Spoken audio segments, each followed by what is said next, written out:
शुभ प्रभात प्यारे बच्चों, जैसे कि आप जानते ही हो कि पंजाब स्कूल शिक्षा विभाग के द्वारा टेस्ट का इम्तिहान लिया जा रहा है। तो बच्चों, प्रतिदिन के जैसे आज हम कक्षा 5वीं विषय हिंदी कार्यपत्रिका 3 को हल करेंगे। तो प्यारे बच्चों, कार्यपत्रिका 3 का पहला प्रश्न है, राजा अपने डैश के साथ शिकार पर गया। पहला विकल्प है अंगरक्षकों, दूसरा विकल्प है अंगरक्षकों, तीसरा विकल्प है अंगरक्षकों, चौथा विकल्प है अंगरक्षकों। तो बच्चों, ये चारों विकल्प अशुद्ध शब्द हैं। इसमें से एक शुद्ध चुन के हमने रिक्त स्थान पर भरना है। तो बच्चों, जो दूसरा स्थान है वो बिल्कुल सही उत्तर है। ख भाग अंगरक्षकों, ये वाला उत्तर बिल्कुल ठीक है। ये हम रिक्त स्थान पर भरेंगे। दूसरा प्रश्न, बालक नतीजा घोषित होने के उपरांत नाखुश क्यों था? इसका उत्तर आपके सामने है। तो जो बालक है वो नतीजा घोषित होने के उपरांत नाखुश इसीलिए था क्योंकि उसका नाम वार्षिक परिणाम में नहीं बोला गया था। तीसरा प्रश्न, रिक्त स्थान भरें। पहला, डॉक्टर राजेंद्र प्रसाद भारत के पहले डैश थे। 2 विकल्प दिए हुए हैं बच्चों, तो एक इसमें सही है। तो राजेंद्र प्रसाद भारत के पहले राष्ट्रपति थे। दूसरा, हमें डैश बोलना चाहिए। 2 विकल्प हैं, झुककर, अकड़कर। तो बच्चों, हमें झुककर बोलना चाहिए, अकड़कर नहीं बोलना चाहिए। तो झुककर सही विकल्प है। तीसरा, पत्थर महाराजा की डैश पर लगा।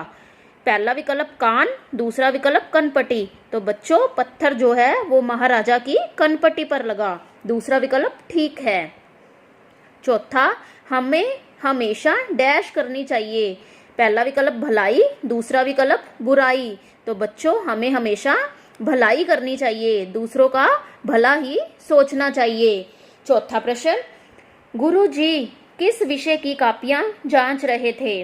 पहला विकल्प गणित, दूसरा विकल्प अंग्रेजी, तीसरा विकल्प हिंदी, चौथा विकल्प पंजाबी। तब बच्चों, जो गुरुजी थे वो गणित विषय की कापियां जांच रहे थे। पहला विकल्प बिल्कुल ठीक उत्तर है। पांचवा प्रश्न, कक्षा में कम बच्चे ही गृह कार्य करके आए थे क्योंकि डैश। पहला विकल्प सवाल बहुत ज्यादा थे, दूसरा विकल्प बच्चे गैर हाजिर थे, तीसरा विकल्प सवाल बहुत कठिन थे, चौथा विकल्प बच्चों को सवाल करवाए नहीं गए थे। हाँ जी, तो बच्चों, कक्षा में कम बच्चे ही गृह कार्य करके आए थे क्योंकि सवाल बहुत कठिन थे। तीसरा विकल्प बिल्कुल ठीक उत्तर है।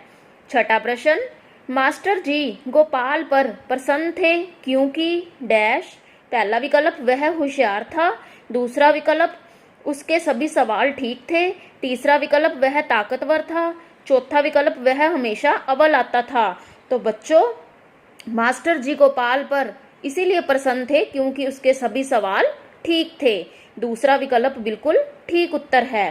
सातवां प्रश्न, यदि गोपाल की जगह आप अपना गृह कार्य नकल करके करते हो तो आप क्या करते? अपने शब्दों में लिखें। हाँ जी, तो मैं भी पूरी सच्चाई ईमानदारी से अपनी गलती मानती और आगे से नकल न करने का वायदा करती, जैसे कि गोपाल ने किया था। अपनी गलती मानी थी और कहा था कि मैं सच बोल रहा हूँ, मैंने ये सारे सवाल नकल मारकर किए हैं। आठवां प्रश्न, पाठ में फूट पड़ा का अर्थ है। पहला विकल्प फूट जाना, दूसरा विकल्प टूट जाना, तीसरा विकल्प जोर जोर से रोना, चौथा विकल्प फट जाना। तो बच्चों, फूट पड़ा का अर्थ होता है जोर जोर से रोना। तीसरा विकल्प बिल्कुल ठीक उत्तर है। आगे वाला प्रश्न, डूबते इंसान के साथ हमें क्या करना चाहिए? पहला विकल्प उसको बचाना चाहिए, दूसरा विकल्प उसकी वीडियो बनानी चाहिए, तीसरा विकल्प शोर मचाना चाहिए, चौथा विकल्प वहां से भाग जाना चाहिए। हाँ जी, तो बच्चों, जब कोई इंसान डूब रहा हो तो हमें उसकी रक्षा करनी चाहिए, उसको बचाना चाहिए। पहला विकल्प बिल्कुल ठीक उत्तर है। प्यारे बच्चों, आज जो हमने कार्यपत्रिका 3 को हल किया है, ये सभी बच्चों ने अपनी कापियां पर करनी है और इसके सारे प्रश्न याद भी करने हैं। धन्यवाद।